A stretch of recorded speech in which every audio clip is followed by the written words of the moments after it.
मुंबई विरुद्ध चेन्नईची मॅच, ही मॅच होणार म्हटल्यावरती राडा तर होणारच. मग ती मॅच चेन्नईमध्ये असो किंवा मुंबईमध्ये असो, दोन्हीकडे निळी जर्सी आणि पिवळी जर्सी तितक्याच ताकदीने मैदानात उतरते. स्टेडियम मध्ये सुद्धा फॅन्स हे फक्त दोनच रंगात दिसतात, एकतर निळ्या किंवा पिवळ्या.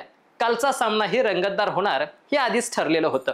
रोहित शर्मा आणि महेंद्रसिंग धोनी या दोघांकडे देखील सगळ्या चाहत्यांच्या नजरा लागलेल्या होत्या. मात्र कालच्या सामन्यात चाहत्यांना खुश करण्यात जर कोणी बाजी मारली असेल तर ती म्हणजे MS धोनीनेच. मग कालचा दिवस या थालाच्या नावावरती कसा राहिला आणि कालच्या दिवसामध्ये रोहित नेमका फ्लॉप कसा झाला हेच जाणून घेणारी आजची ही सगळी स्टोरी. नमस्कार, मी अक्षय आणि तुम्हा सगळ्यांचं सहर्ष स्वागत करतोय आपल्या सगळ्यांच्या लाडक्या शब्दवेळे चॅनल वरती. मित्रांनो, मॅचची सुरुवात नेहमीच्याच टॉसने झाली. रोहित जसा इतिहास आहे त्याप्रमाणे त्याची पुनरावृत्ती झाली. रोहित टॉस हारला आणि चेन्नईने टॉस जिंकला. टॉस जिंकून चेन्नईने फिल्डिंग करण्याचा निर्णय घेतला. ओपनिंगसाठी मैदानात रायन आणि रोहित दोघेही उतरले. बॉलिंगसाठी खलील पुढे सरसावला. जसं की नेहमीच ठरलेलं असतं, पहिल्या बॉल पासून रोहित शर्मा बॅट फिरवणार, तसा त्यानं प्रयत्नही केला. पण 3 बॉल डॉट खेळल्यानंतर संयम तुटला आणि एकतर षटकार किंवा विकेट या दोन्हीपैकी चौथ्या बॉलला काहीतरी घडल असं वाटत होतं. अगदी तसंच झालं. चौथ्या बॉलला फटका मारण्याच्या नादात 0 रनावरती खेळत असणारा रोहित दुबेच्या हातात झेलबाद झाला. सगळ्या चाहत्यांचे हात अक्षरशः डोक्याला लागले आणि तोंडातून एकच आवाज आला, ओ. मात्र दुसऱ्या बाजूला चेन्नईच्या फॅन्सनी एकच जल्लोष केला आणि आवाज जवळपास 110-120 डेसिबल वरती घुमत होता आणि मुंबईचा राजा 0 रनावरती तंबूत परतत होता. त्यानंतर आलेल्या मैदानावरच्या विल जॅक्सलाही फार काही करता आलं नाही. त्यानं आल्याबरोबर 2 सुंदर असे चौकार लगावले, मात्र तोही 7 चेंडूत 11 धावा करून बाद झाला. ओपनिंगला आलेला रायनही 7 चेंडूत फक्त 13 धावा करून पुन्हा एकदा तंबूत परतला. मुंबईची पारी लडबडत होती.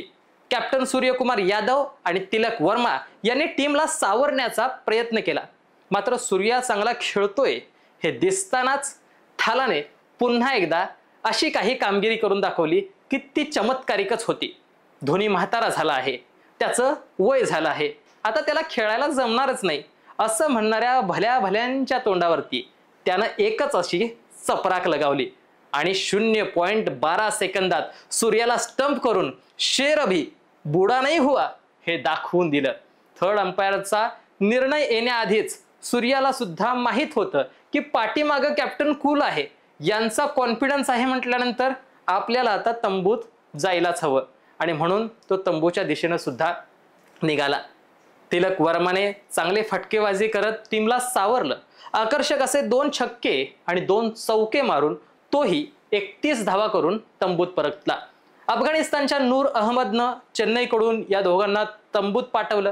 त्यानंतर आलेल्या कुठल्याच फलंदाजाला फारशी अशी काही चमकदार कामगिरी करता आली नाही. रॉबिन 3 धावा, नमनदीर 17 धावा, सँटनर फक्त 11 धावा, बोल्ट फक्त 1 धाव, राजू फक्त 1 धाव इतक्याच धावा इतर फलंदाजांना करता आल्या. दीपक चहरने मात्र आपल्या जुन्या फ्रँचायझी समोर बॉल हातात येण्याआधीच बॅटने कमाल करून दाखवली. त्याने 15 चेंडूत 28 धावा केल्या, 2 उत्कृष्ट असे षटकार व 2 चौकार लगावले आणि मुंबई इंडियन्स संघाला 155 अशा सन्मानपूर्ण धावसंख्येपर्यंत त्यानं पोहोचवलं. त्यानंतर मैदानात उतरलेल्या चेन्नईला हा सामना अगदी सहज जिंकता येईल असं वाटत होतं. मात्र सहज सामना सोडेल ती मुंबई कसली. मुंबईच्या गोलंदाजांनी सुद्धा अगदी चिकट गोलंदाजी केली. सामना शेवटच्या षटकापर्यंत नेला. चेन्नईच्या कॅप्टन ऋतुराज गायकवाडने आकर्षक फटकेबाजी करत तब्बल 200 पेक्षा अधिकच्या स्ट्राईक रेटनं अर्धशतक पहिल्याच सामन्यामध्ये झळकावलं. ओपनिंगला आलेल्या रचिन रवींद्रने सुद्धा उत्कृष्ट फलंदाजी करत सामना शेवटपर्यंत नेला व जिंकवला. तो 45 चेंडूत 65 धावा करून शेवटपर्यंत नाबाद राहिला. चेन्नईकडून राहुल त्रिपाठी, शिवम दुबे, दीपक हुडा, सॅम करन यांना साधी 2 अंकी धावसंख्या सुद्धा अर्थात 10चा आकडा सुद्धा गाठता आला नाही. रवींद्र जडेजाच्या 17 धावा या काही प्रमाणात निर्णायक ठरल्या. पहिला सामना जरी मुंबईने गमावला असला तरी मुंबईला एक नवीन हिरा या सामन्यातून सापडला, तो म्हणजे विघ्नेश पुतूर. अगदी बारीक शरीर यष्टीचा आणि यजुवेंद्र चहलचीच आठवण करून देणारा असा गोलंदाज पहिल्याच सामन्यात चेन्नईच्या 3 फलंदाजांना बाद करून अनेकांची मने जिंकून घेत होता. स्वतः महेंद्रसिंग धोनीने सुद्धा मैदानातून परतत असताना या छोट्याशा गोलंदाजाची पाठ थोपटून त्याचं कौतुक केलं.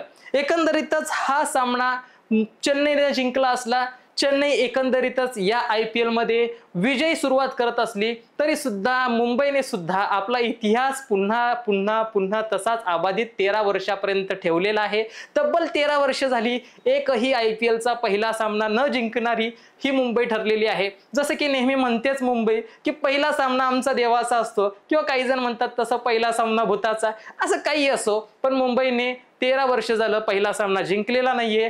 मुंबईनं गेल्या अनेक वर्षांपासून चेन्नई बरोबर 7 सामने झाले, त्यातले 6 सामने मुंबई हरलेली आहे. अर्थात मुंबई सातत्यानं सुरुवातीच्या सामन्यांमध्ये हारते, मात्र गेल्या 13 वर्षांमध्ये 5 ट्रॉफ्या घेऊन मुंबई ही किंगच आहे हे दाखवण्याचा प्रयत्न करते. मात्र दुसऱ्या बाजूला चेन्नई सुद्धा आता 5 ट्रॉफ्या घेऊन तितक्याच ताकदीनं या मैदानात दिसताना दिसतेय. त्यामुळे जरी सामन्यामध्ये आज कुठंतरी तेवढी रंगत आली नाही आली असं अनेक जण म्हणत असले तरी सुद्धा येतो अभी सुरुवात हे पुरी पिक्चर अभी बाकी है हे म्हणायला काही हरकत नाही. त्यामुळे पुढे जाऊन नेमकं काय होतंय, आजपर्यंतचे हे दोन्ही कट्टर प्रतिस्पर्धी फायनल पर्यंत पोहोचतात का, आणि यंदा ही IPL कोणाच्या नावावरती लागते हे पाहणं मजेशीर ठरणार आहे. मित्रांनो, येतो अभी सुरुवात हे इथून आता पुढे आणखीन बरेच सामने खेळले जाणार आहेत. त्यामुळे अजून पुढे काय काय होणार आहे हे आपल्याला सगळ्यांना बघावंच लागणार आहे. मुंबई जरी सामना हरली असली तरी मुंबईचे फॅन्स म्हणतायत की अजूनही आमचा बुमरा मैदानात उतरलेला नाहीये, किंवा कुंफू पांड्या